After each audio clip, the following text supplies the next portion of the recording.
Mega food is the best. The He is miracle food. It's the best for detoxing, cleansing, healing, removing inflammation, and boosting your immune system. It's suitable for all ages, and it helped me out tremendously during pregnancy. Allergen-free, gluten-free, 100% organic, all natural, and vegan. Miracle Miracle food. And with that, we'll see you later.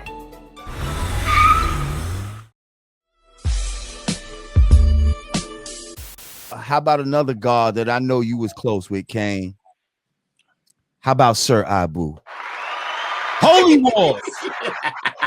Yo, me and Abu was just talking yesterday in the DMs, man. Hey, word. Yo, yeah, we was just talking yesterday. Something he sent me. I can't remember what, but yeah, we was just talking. Yeah, let me tell you something. That body, that body. Yeah. Me, Abu, Supreme, and Nefertiti, because that was the crew. Okay. Supreme Force, I believe, was the name of it. Was Supreme Force or Divine Force? I think it was Divine Force. Divine Force. Yeah. Sir Abu, Supreme, and Nefertiti. Like, yo, we sit outside till like 3 a.m. just talking about what new flavor Bally's we bought. For real. I'm serious. Like, for hours talking about Bally shoes. That type of stuff me and Abu used to do, man. Yeah. Love that brother, man. His voice is so unique. I used to love Bally's too, and I had the privilege of living in New Rochelle, and we had the Bally outlet. Oh, big word. We had the Bally outlet. One of the good things, finally, because I always used to have to like go into the city or whatever to try to get some shit. We used to go to Jew-Man's on Simpson and shit like that, where you can get some fly like dyed Pumas or the suede shit. You can get your shit like two-tone, like whatever colors you want type of shit, like customized type of shit. And you'd always used to have to go to the city, and like when Bally's was like became a thing, and we realized, oh shit, we got a Bally outlet right here. Like, I never knew there was one up there in New York. A lot of people didn't know. And that's why you all kept calling out Bally's. Put my Bally's on. No, I was like, Bally's. And see, oh man, okay. So yeah, I had the Bally. I remember I had the Bally sneakers. I had new pairs of Bally's right out the fucking outlet and shit. Yo, were you a dancer, Kane? Because you used to do it was at school. Your two dancers. Yeah, you used to dance. What? I mean, yeah. Were you, I wasn't a dancer, but Scuba Scrap would give me, something I can manage. You know what I'm saying? Because they used to throw you, used to jump back, they push you off. Nick, he's still doing this. He's still doing this. I've seen this man perform like last year or some shit like that, and he's jumping over his own leg and crazy shit like that. But the thing is, we ain't that old though. We old, but we ain't I know, but what I'm saying is, goddamn, I couldn't jump through my leg when I was 20 something. So Me neither. I don't know how he's doing it now, but yo, I mean, your showmanship. I mean, okay, let's talk about it. Your showmanship, was crazy. And again, it was like you took two niggas out of the quarters or Union Square. That's what it felt like. Because quarters. Yeah, it felt like y'all was really tapped into the pulse of what was going on. So, yo, I'm gonna take some real dancing street niggas and put them as my dancers. Like, you know what I mean? Like, and that became a formula for a minute. To the point where when Brand New Beer first came out, we had some dancers. Shout out to the SOS dancers. We had dancers. Wow. I never knew that, my brother. We did a lot of shows together. Yeah, yeah. We had in the early days, we had dancers. We had dancers until whatever. At one point, it was just get out of here. Enough is enough. Like, we're not gonna act like it's a lot of too much money to be chopping up. I'm not MC Hammer out this motherfucker. Yeah, right? but I ain't got it like that. But Big Daddy's was perfect because you all had the same hairstyle. You had the eyebrow. Okay, who started the eyebrow like you guys did the eyebrow thing? Because we all tried to do that shit in college. We wanted to do the eyebrow shit. Oh yeah. Yeah. Now, yeah, I let him try it in my eyes and on my eye, and then yeah, it just became a thing, man. Yeah. So speaking of that, 3 cuts in your eyebrows, trying to wild out. Did you take that as a slight when Jay-Z said that originally? Ooh, damn. In all honesty, I did not until Angie Martinez presented it that way. I didn't take it as a slight. No, I didn't. That's what I'm trying to say. I didn't. But that, like the day when she played it on the radio and asked, talk to me, New York. Do you think he getting it, Kane? And I was like, but me and Jay spoke, and Jay told me what it was, and then even asked me to be in the video. So it was nothing but love.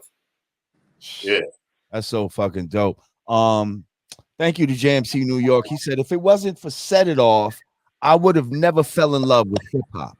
I want to thank him for that, as well as Another Victory, which helped me find my voice as a rapper. Juice Crew for life, for sure. Thank you, JM NYC. What's up, JM? Appreciate you. Set It Off was like my James Brown Sex Machine. Like I was like, I wanna be fueled up before the beat drop. You know how like James was like, I want to get into it, move it. Right. So that's why I wanted to start the flow off, the let it roll, get bold. I feel that before the beat even drop. And this groove is what's next, I mean, that was like my version of Sex Machine, See, okay, so I remember like back in the days, there'd be certain people, they might come with a little single and they'd be like, all right. And then when they come with the album, it was a disappointment, and you had a lot of hype off of, Rhyming With Me in the Biz, and, and so then when you come with this album that was just a fucking hip hop classic, I mean, Set It Off, Raw. I mean, how many joints Ain't No Half Stepping? Yeah. I mean, Smooth Operator, that was the same album? No, that's the second album. Smooth Operator, second album. Yeah. No, but see, it was all in such quick succession that it kind of feels like one body of work, like because 88, 89, they were like back to back, so yes, 88, 89, and we were just getting signed at 89. Like it felt like Big Daddy Kane had been out for an eternity. But when you're young, a year or two seems like a long fucking time, don't it? Yeah, man. Well, I mean, back then, man, it was like, albums had a long lifespan. Yeah, they did. Like now, something might be hot for 3 weeks, Back then, albums had a long lifespan, We could tour for a whole year. We were touring for a whole year off our first album before we even thought about going into the studio to start recording a new one. Well, I mean, you could tour off your first 2 singles. Damn. Drop 2 more singles from that same album and tour again. Damn. Facts. It was like that. It was crazy. Yo, I got you even made it dope. Lean On Me. That's so underrated. That song was the shit, bro. Straight up. Like that song was fantastic. Because you know how you make a song about education or they get corny and shit. That song was fucking dope. The beat was crazy. Another underrated song. Yeah, Marley did an amazing job with that. When I heard that, because I heard the track the day that I got to Marley House to record it. Man, I hadn't even heard the track prior. I wrote the rhymes before I heard the track. Ah, Wow, that's fantastic. It's like you got to understand. When Cold Chillin' first got picked up from Warner Brothers, they only took Shantae, Shan, and Biz. They didn't want me and G-Rap. So when Fly Tide put out Raw independently, and Benny Medina heard it, that's when he was like, all right, don't press no more. We want to, bring Kane to Warner Brothers. And they reissued it on the Warner Brothers label and put it in the song, they put it in the movie Colors. And that's how Raw came out, in the movie Colors. So in my mind, I'm like, I'm about to have a song in a movie. Right. You can't tell me shit. Then when I go see Colors and see that shit played for about 3 seconds on a car radio that was turned down to like, you know, probably fucking level 1 or something. I'm like, for real? That's all I get? Right. So when Benny Medina was like, yo, I want you to do this here for this Lean On Me movie, I'm like, man, fuck that Hollywood stuff, man. You know, because I ain't, you know, my mind, like, oh, they did me greasy with Raw. Burn Hollywood, burn. You know? Yeah, I'm like, man, fuck the Hollywood stuff. So one day, Benny Medina just happens to call and is like, yo, you still gonna do the song? I'm like, yeah. But I ain't mean that shit. And he like, well, I'm here in New York. I was gonna go up to Marley's house. I can send a car to come bring you up there, and we can, you know, do it tonight. Right? Shit.